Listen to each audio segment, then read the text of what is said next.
Have you been made insolvent or in the process perhaps of being made insolvent? It's not a good feeling, is it? And I'm going to share with you today my insolvency and tell you that it will be okay, you will come through it, and everything will be fine. For those who are tuning in to my YouTube channel for the first time, my name is Rose, and a big welcome to you, and welcome to my loyal subscribers. This is two stories in one, and that may seem strange, but it'll all make sense as I tell the story.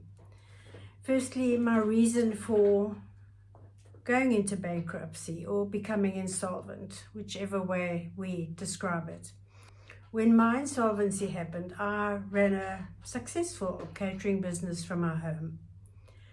And one morning I got a telephone call from a family member whose nanny hadn't turned up. And he said, could I look after their 1-year-old, as they needed to go to work and the nanny wasn't there. And of course I said yes. That is one of the pitfalls of working from home. For some reason, people feel that you don't really have a job. Nevertheless, that's besides the point. I said yes. He was dropped off. I had a busy morning ahead of me. I had a lunch booked and put him in his walking ring, and he was scooting around the kitchen floor, and I was running from one end to the other getting the lunch ready that I had to deliver. My assistant was there as well, also helping me, and all of a sudden I heard this terrible scream. He had pulled the kettle cord, and the kettle was boiling at the time, and he pulled it down on top of him. I ripped him out of his walking ring, and I rushed him to the bathroom, put him under the cold tap. Somewhere in the back of my mind, I seem to remember that that was the thing to do. His clothes were literally glued to his body from the burns. I wrapped him in a dry towel. My assistant sat in the passenger seat, and I literally raced to the hospital with him. Now, I'm not going to go into all the gory details because that's not what this is about, except to say that I spent the next approximately 3 months with him at his bedside. When he came home from hospital, going to his home during the day and being there with the nanny and watching these terrible scars form. Of course, I had to cancel all my catering bookings that I had. And slowly but surely, of course, the phone got quieter and quieter, and nobody booked me anymore. I then sold all my catering equipment to try and recoup some of the losses I'd made, and well, that was it. I now had no job, I had no income, and I had a mortgage to pay. By that time, I was already 3 months in arrears. Spoke to the bank, and they said, well, if you can't bring this up to date, we're going to have to put you into liquidation. In other words, make you bankrupt. Well, I couldn't do anything about it. I had no money. I had spent the savings I had, and I had no money.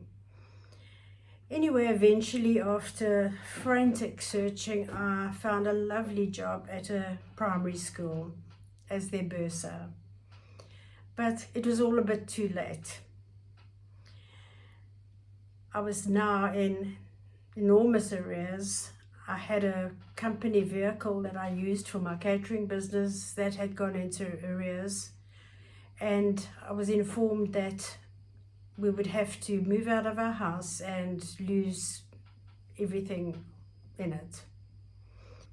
I can remember the day when I sat at my new job and 2 gentlemen arrived, and I had to walk out with them to the parking area and give them the keys of my car. It was a sad day. I was embarrassed, and I had to walk home that day. Not a good day. But I now had to face this trauma of finding somewhere else to live and leaving my beloved home. Now, years back, a friend had given me a book. I can't even remember what the actual story was about. But the moral of the story was, if something happens in your life that you have no control over, you can't fix it, just put a geranium in your hat and be happy. Well, there was nothing I could do about this, and the day finally came when I had to walk away.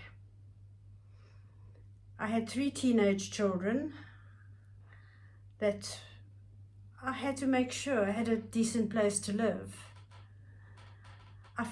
I happened to have a geranium bush in my garden. I picked one of the geraniums, I put it in the little band of my sun hat, put it on my head, and I walked out of my house, and I didn't look back. Then, of course, I was desperate for somewhere to find to stay. I saw this ad in the paper, in the rentals available, and it was an apartment. It had 3 bedrooms. Oh, that's great. It can accommodate my family, and you won't believe this. It was next door to the school. I could walk across the field to my home and to my job. Now, this is going to sound like a crazy prayer, but when I was going to see it, when I'd made the arrangements to go and view it, I prayed that it would be sunny, because sun to me brings joy to my heart.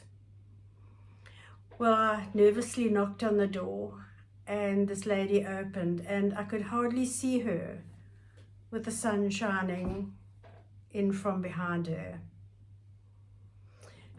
I went in and I looked at the flat, and it was just perfect. It was spacious, there was room for all of us, and we moved in. We picked up the pieces. I didn't have things like an oven anymore, but you know what? I got by. I had a little 2-plate gas stove. There were a lot of things we didn't have, and we got by. We had a very, very happy 2 years in that apartment. It just worked for us.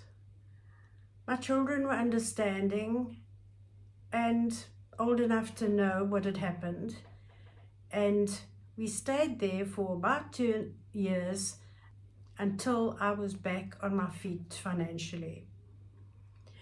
I was very proud that I managed to pay back every cent that I owed. That was part of the liquidation. I could hold my head up high. And after 5 years, I made application and I was reinstated as a person with a good credit record. And I eventually bought myself another little house. Very humble, but I poured my soul into it, and I did things to it to make it beautiful in my eyes.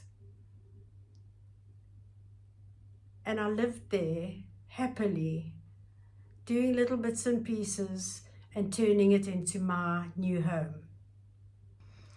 If you're watching this video now and you are in a real financial fix, you see something as traumatic as a bankruptcy or liquidation on the horizon, I want to say to you now, it's difficult. It's probably one of the worst things that will happen to you, but it's things. You're not losing a person out of your life. You're losing things, and things can be gotten again. I want to say to you, be strong, have faith, and just look forward. Try not to look back at what you had. you will accumulate things again. And if you're sensible with the money that you're earning, you will be able to pay everybody off, and you will hold your head up high again. So if this is happening to you, perhaps even today, or in the near future, or has just happened to you, I send you such love and blessings and good wishes, and suggest that you put a geranium in your hat and be happy, because there's nothing else you can do. Sending you love. Bye for now.